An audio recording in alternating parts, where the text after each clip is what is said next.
स्वागत है आप सभी का डीडी न्यूज के इस खास बुलेटिन एक्सप्रेस 100 में, जहां हम आपके लिए लेकर आते हैं राजनीति, मनोरंजन, देश दुनिया, खेल और व्यापार जगत की सभी बड़ी खबरों को एक्सप्रेस यानी कि फटाफट अंदाज में। आपके साथ मैं हूं संध्या शर्मा। तो देखिए खबरें तेज रफ्तार से।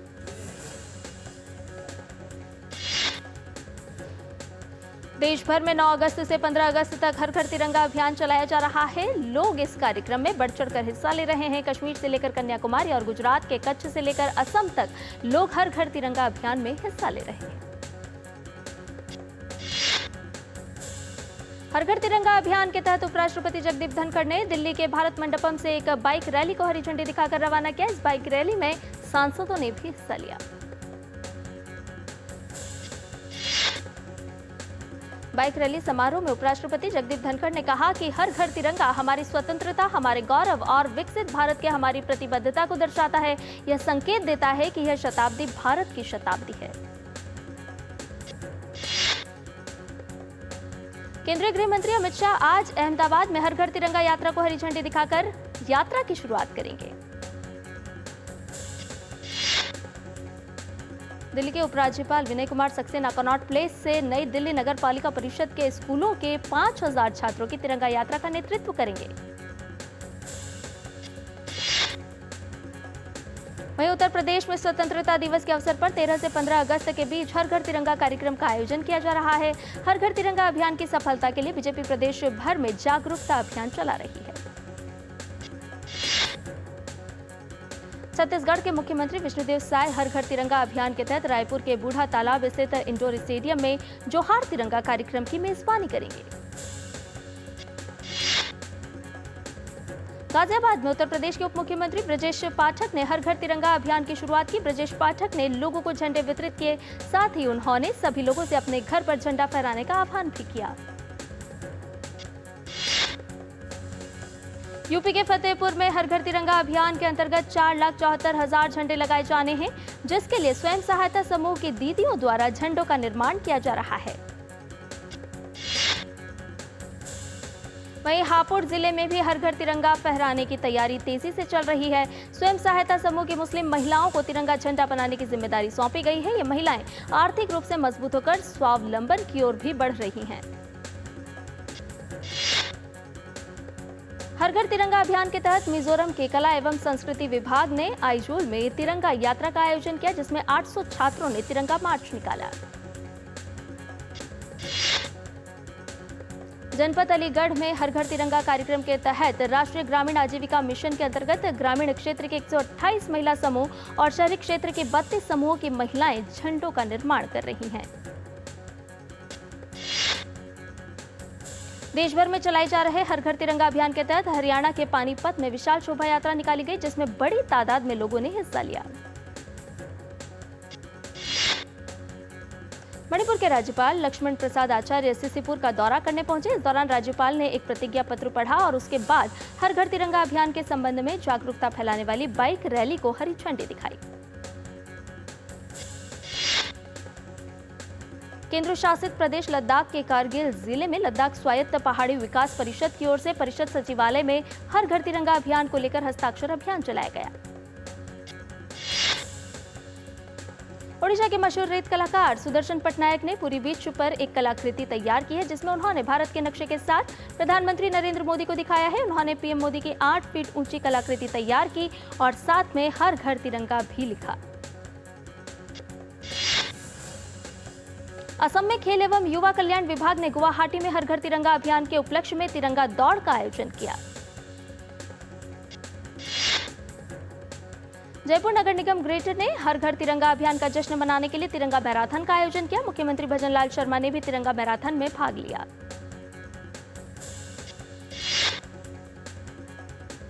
कोलकाता डॉक्टर बलात्कार हत्या मामले में रेजिडेंट डॉक्टर्स की देशव्यापी हड़ताल अब भी जारी है।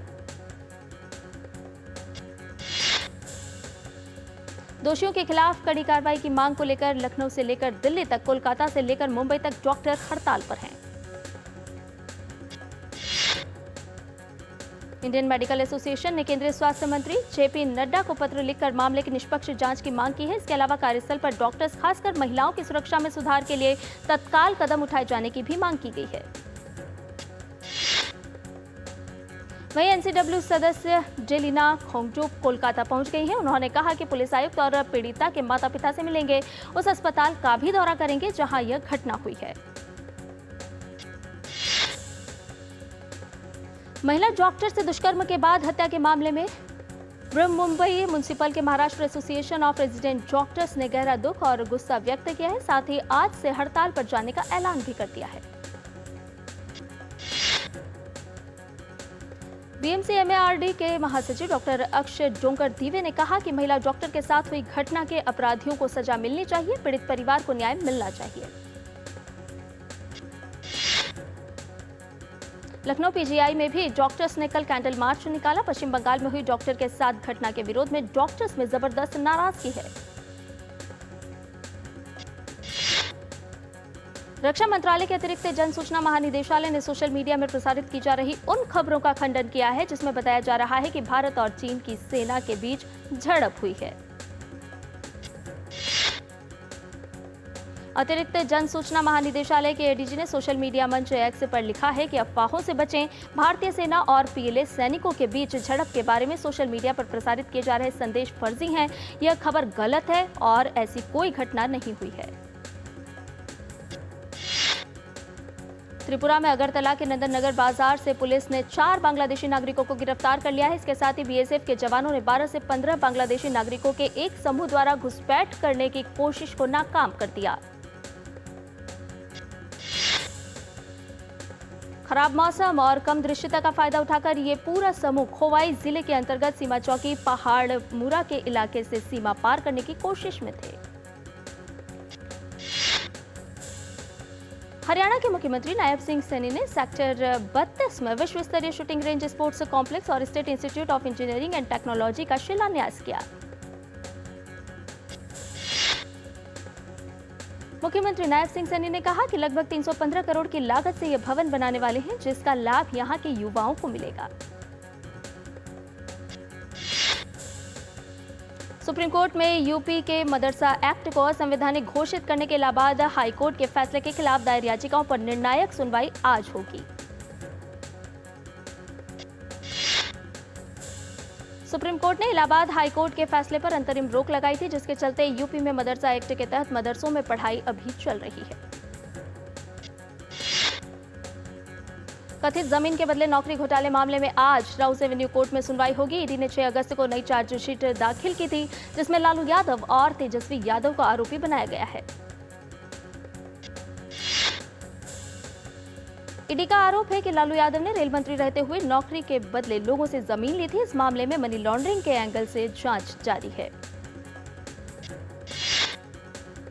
स्वतंत्रता दिवस समारोह को लेकर राजधानी दिल्ली में तैयारियां जोरों पर है। वहीं स्वतंत्रता दिवस से पहले सुरक्षा व्यवस्था पर पूर्वी दिल्ली के पुलिस आयुक्त अपूर्वा गुप्ता ने कहा कि 15 अगस्त के लिए सुरक्षा के बड़े इंतजाम किए गए हैं। राष्ट्रपति भवन के अमृत उद्यान के ग्रीष्मकालीन वार्षिक संस्करण की शुरुआत 16 अगस्त से होने जा रही है।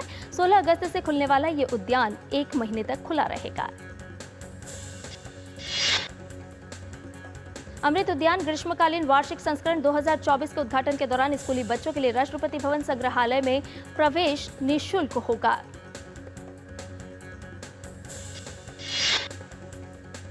खिलाड़ी और शिक्षक भी अपने विशेष दिनों यानी कि 29 अगस्त और 5 सितंबर 2024 को बिना किसी शुल्क के संग्रहालय का दौरा कर सकते हैं।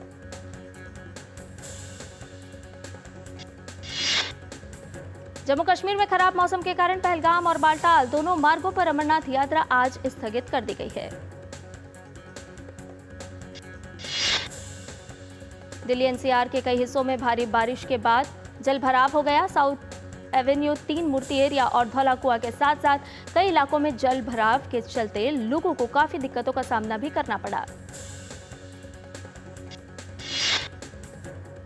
मौसम विभाग की अगर बात की जाए तो दिल्ली में अगले 24 घंटे के लिए भारी बारिश का अलर्ट जारी किया गया है।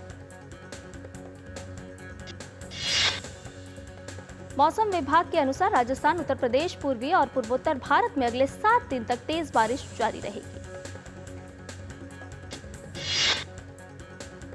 इसके अलावा तिरुवनंतपुरम में इडुक्की और पथानमथिट्टा जिलों में भी तेज बारिश का अलर्ट है, जबकि केरल के 9 अन्य जिलों में येलो अलर्ट जारी किया गया है।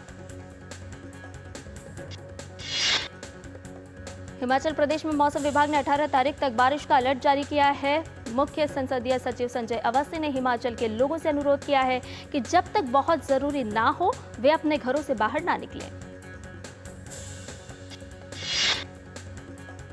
नवीन एवं नवीकरणीय ऊर्जा मंत्रालय द्वारा पीएम सूर्य घर मुफ्त बिजली योजना के अंतर्गत मॉडल सौर गांव के कार्यान्वयन के लिए दिशा निर्देशों को जारी कर दिया गया है। योजना के घटक मॉडल सौर गांव के अंतर्गत देश के हर जिले में एक मॉडल सौर गांव बनाने पर जोर दिया गया है। इसका लक्ष्य सौर ऊर्जा को अपनाने को बढ़ावा देना और ग्रामीण समुदाय को अपनी ऊर्जा आवश्यकताओं को पूरा करने में आत्मनिर्भर बनाना है। इसके लिए कुल 800 करोड़ रुपए की वित्तीय सहायता आवंटित की गई है।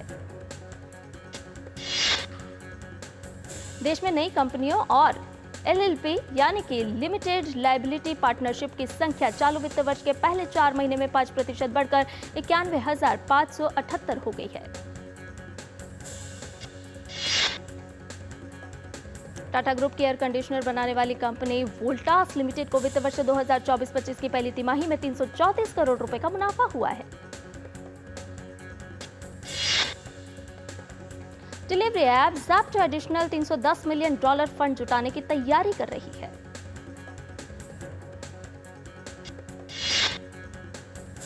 और इसके साथ ही बुलेटिन में फिलहाल रुकने एक छोटे से ब्रेक के लिए जल्द हाजिर होंगे। आप बने रहिए डीडी न्यूज के साथ।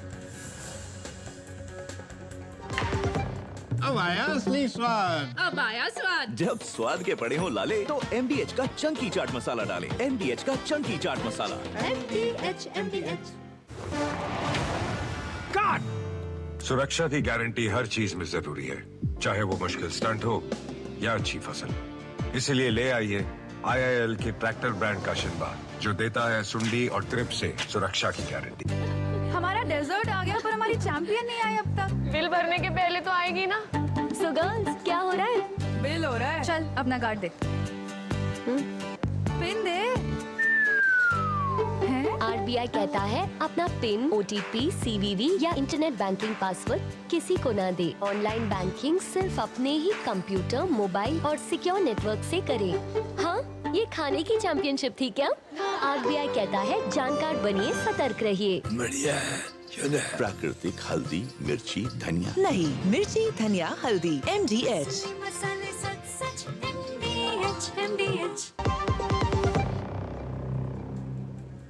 और ब्रेक के बाद एक्सप्रेस 100 में आपका एक बार फिर से स्वागत है। आइए बाकी की खबरों को भी जान लेते हैं फटाफट अंदाज में। भारतीय इंटरप्राइजेस की अंतर्राष्ट्रीय निवेश शाखा भारतीय ग्लोबल BT समूह में करीब 24.5% हिस्सेदारी का अल्ट्राइस UK से अधिग्रहण करेगी। देश का औद्योगिक उत्पादन जून के महीने में खनन और बिजली क्षेत्रों के अच्छे प्रदर्शन की वजह से 4.2% की दर से बढ़ा है।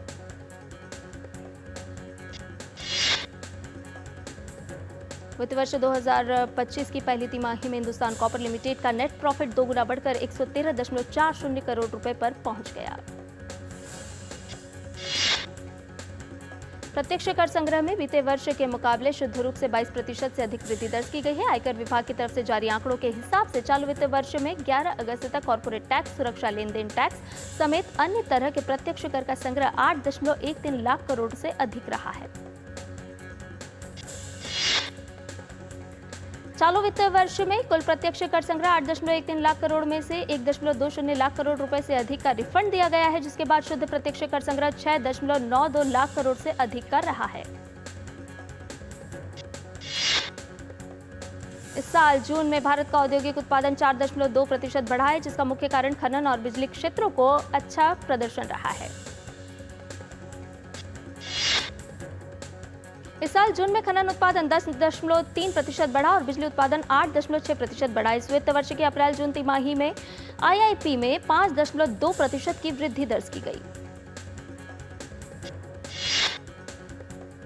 जुलाई में खुदरा महंगाई कम होकर 3.54% पर पहुंची। 5 साल बाद 4% से नीचे पहुंचा ये आंकड़ा। चालू वित्त वर्ष की पहली तिमाही में फोकस्ड म्यूचुअल फंड की संपत्ति 31% बढ़कर 1.43 लाख करोड़ रुपए हो गई है।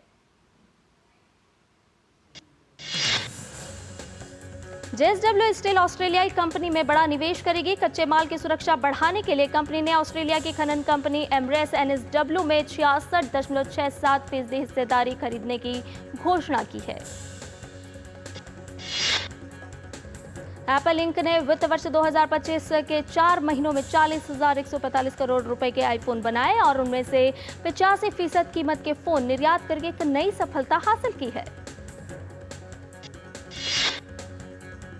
अदानी ग्रुप की कंपनी अदानी ग्रीन एनर्जी आने वाले समय में अतिरिक्त पावर परचेज एग्रीमेंट हासिल कर सकती है। इसका असर कंपनी की लागत पर होगा और वित्तीय स्थिति मजबूत होगी। भारतीय रिजर्व बैंक ने हाउसिंग फाइनेंस कंपनियों HFC द्वारा आम जनता से सार्वजनिक जमा लेने से संबंधित नियमों को सख्त कर दिया, जो अब तक गैर बैंकिंग वित्त कंपनियों की तुलना में थोड़े सरल नियमों के अधीन थी। घरेलू खाद्य बाजार 2027 तक 47% बढ़कर 1,274 अरब डॉलर तक पहुंच सकता है। डेनफॉस इंडिया के समर्थन से भारतीय उद्योग परिसंघ रिपोर्ट में कहा गया है कि खाद्य प्रसंस्करण इंडस्ट्री में दक्षिण के राज्यों का दबदबा है। तमिलनाडु भारत के प्रसंस्करण किए हुए फल, जूस और नट्स में सबसे आगे है।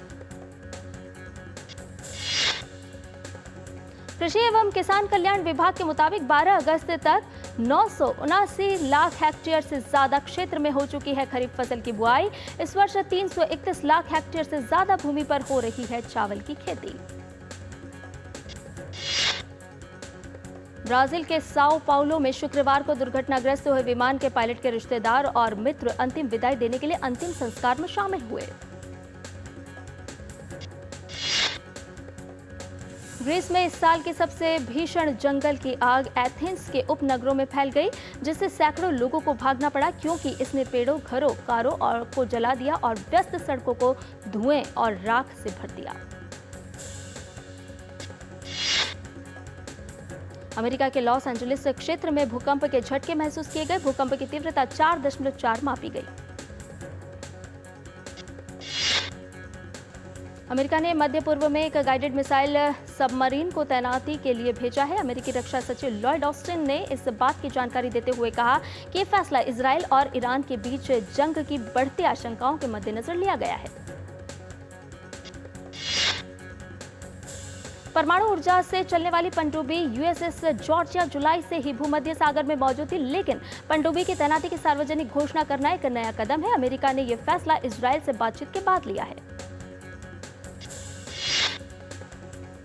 बांग्लादेश में एक सप्ताह तक काम से दूर रहने के बाद पुलिस ने सोमवार को अपने कार्यस्थलों पर वापस लौटना शुरू कर दिया है। अवामी लीग की सरकार के पतन के बाद बांग्लादेश में कई पुलिस स्टेशन पर हमले हुए थे। बांग्लादेश में अंतरिम सरकार के गृह सलाहकार ब्रिगेडियर जनरल सेवानिवृत्त M सखावत हुसैन के साथ बैठक के बाद हड़ताल पर गए पुलिस अधिकारियों ने अपनी हड़ताल खत्म कर दी। बैठक में पुलिस की वर्दी और लोगों को बदले का निर्णय लिया गया। अमेरिका के विदेश विभाग ने कहा है कि गजा शांति वार्ता की योजना के अनुसार आगे बढ़ने की उम्मीद है। वॉशिंगटन में पत्रकारों से बात करते हुए विदेश विभाग के उप प्रवक्ता वेदांत पटेल ने कहा कि अमेरिका का मानना है कि फिलिस्तीनी आतंकवादी समूह हमास द्वारा गुरुवार को मध्यस्थों द्वारा बुलाई गई बैठक में भाग लेने पर संदेह जताने के बाद भी संघर्ष विराम समझौता संभव है। हमास ने आज मध्यस्थों से गाजा संघर्ष विराम समझौते के लिए फिर से बातचीत शुरू करने के बजाय पिछली वार्ताओं के आधार पर एक योजना पेश करने को कहा है।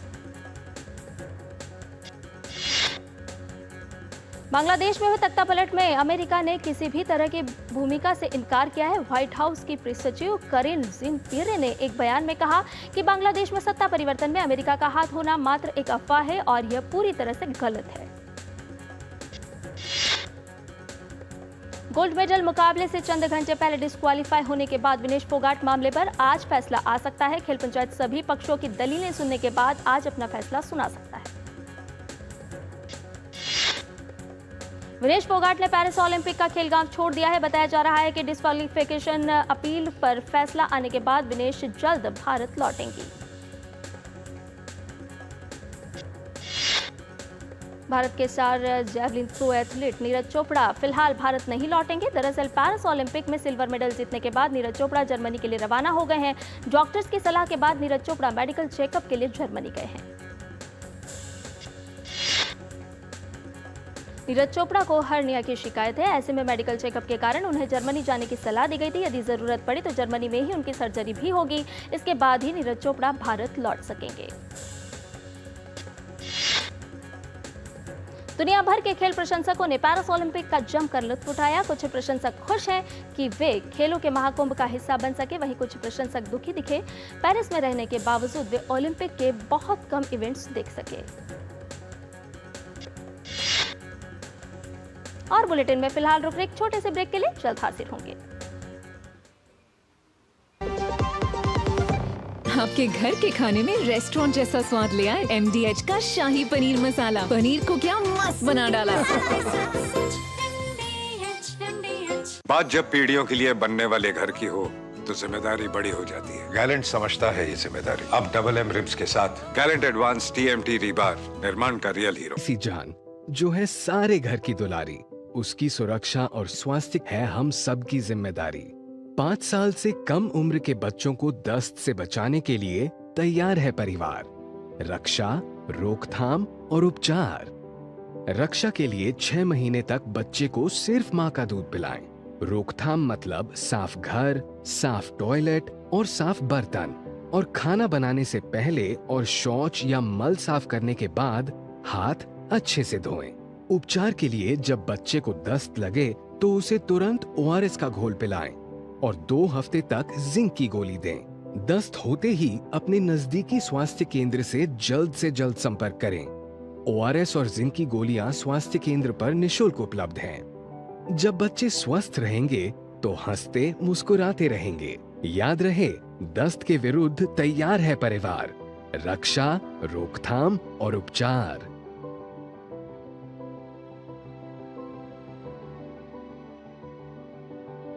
अधिक जानकारी के लिए आशा दीदी से संपर्क करें। स्वास्थ्य एवं परिवार कल्याण मंत्रालय द्वारा जनहित में जारी।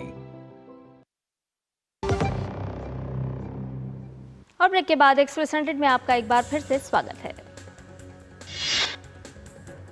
पेरिस ओलंपिक के समापन के साथ ही अब खेल प्रशंसकों की नजर ओलंपिक के अगले संस्करण पर है। अगले ओलंपिक खेल लॉस एंजलिस में होंगे, जो हॉलीवुड के लिए मशहूर है।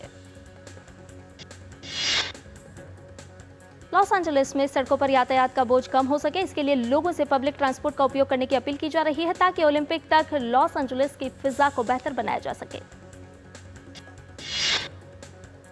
भारतीय सेना ने पेरिस ओलंपिक में शानदार प्रदर्शन के लिए वेटलिफ्टर मीराबाई चानू को सम्मानित किया है। मीराबाई पेरिस में मामूली अंतर से पदक जीतने से चूक गईं और उन्हें चौथे स्थान से संतोष करना पड़ा। दक्षिण कोरिया ने पेरिस ओलंपिक से लौटने वाले लोगों के सामान में छोटे कीड़ों की जांच करने के लिए अपने अंतर्राष्ट्रीय हवाई अड्डे पर एक स्निफर डॉग तैनात किया है। अंतर्राष्ट्रीय क्रिकेट परिषद ने जुलाई के लिए ICC player of the month की घोषणा कर दी है। इंग्लैंड के तेज गेंदबाज गस एटकिंसन को जहां वेस्टइंडीज के खिलाफ टेस्ट श्रृंखला में शानदार प्रदर्शन के बाद जुलाई के लिए ICC पुरुष प्लेयर ऑफ द मंथ चुना गया है। जुलाई के लिए महिलाओं की प्लेयर ऑफ द मंथ का पुरस्कार श्रीलंका की कप्तान शमारी अट्टापट्टू ने हासिल किया है। यह उनका तीसरा ICC महिला प्लेयर ऑफ द मंथ पुरस्कार है। भारतीय table tennis star Sreeja Akula stress fracture के कारण अल्टीमेट टेबल टेनिस लीग के आगामी सत्र से बाहर हो गई हैं। 2 बार की राष्ट्रीय चैंपियन अकुला को UTT में जयपुर पैट्रियट्स की ओर से खेलना था। ग्लोबल चेस लीग का दूसरा सीजन 3 से 12 अक्टूबर तक लंदन के फ्रेंड्स हाउस में आयोजित किया जाएगा। लीग के शीर्ष खिलाड़ियों में भारत की आर वैशाली और चीन की हो युफान शामिल हैं। श्रीलंका के खिलाफ होने वाली 3 मैचों की टेस्ट सीरीज में इंग्लैंड के कप्तान बेन स्टोक्स का खेलना मुश्किल लग रहा है। स्टोक्स का हैमस्ट्रिंग चोट के कारण खेलना संदिग्ध है। न्यूजीलैंड की टीम को भारत में आकर अगले महीने अफगानिस्तान की टीम के खिलाफ टेस्ट मैच खेलना है। इस एकमात्र टेस्ट मैच के लिए कीवी टीम की घोषणा कर दी गई है। अभिनेता विक्रांत मैसी और दीपक डोबरियाल अपनी आगामी फिल्म सेक्टर 36 13 सितंबर को नेटफ्लिक्स पर स्ट्रीम होगी। अब एक बार फिर से सनी देओल सिनेमाघरों में अपनी फिल्म लाहौर 1947 से धमाल मचाने के लिए तैयार हैं। अभिनेता सूर्या की फिल्म कंगुआ तमिल सिनेमा की सबसे बड़ी और बहुप्रतीक्षित फिल्मों में से एक है। फिल्म का ट्रेलर लॉन्च कर दिया गया है। फिल्म कंगुआ में सूर्या के साथ बॉबी देओल, दिशा पाटनी भी मुख्य भूमिकाओं में है। कंगुआ का बजट लगभग 350 करोड़ से ज्यादा का बताया जा रहा है। ICH14 the Kandahar hijack web series का ट्रेलर जारी कर दिया गया है। सीरीज 29 अगस्त को नेटफ्लिक्स पर रिलीज होगी। Musical drama film Mufasa the Lion King दिसंबर में बड़े पर्दे पर रिलीज होने के लिए पूरी तरह से तैयार है। फिल्म 20 दिसंबर को हिंदी, अंग्रेजी, तमिल और तेलुगु में रिलीज होने वाली है। शेखर होम वेब सीरीज एक जासूसी ड्रामा सीरीज है जिसमें के मेनन ने एक प्राइवेट डिटेक्टिव की भूमिका निभाई है। चियान विक्रम की मच अवेटेड फिल्म थंगालान 15 अगस्त को थिएटर्स में रिलीज हो रही है। फैंस के बीच इसे लेकर काफी क्रेज है। साउथ के जाने माने अभिनेता रवि तेजा की आगामी फिल्म मिस्टर बच्चन इन दिनों काफी चर्चा में है। फैंस को फिल्म का बेसब्री से इंतजार है। अभिनेत्री और सांसद कंगना रनौत की फिल्म इमरजेंसी का ट्रेलर 14 अगस्त को किया जाएगा जारी।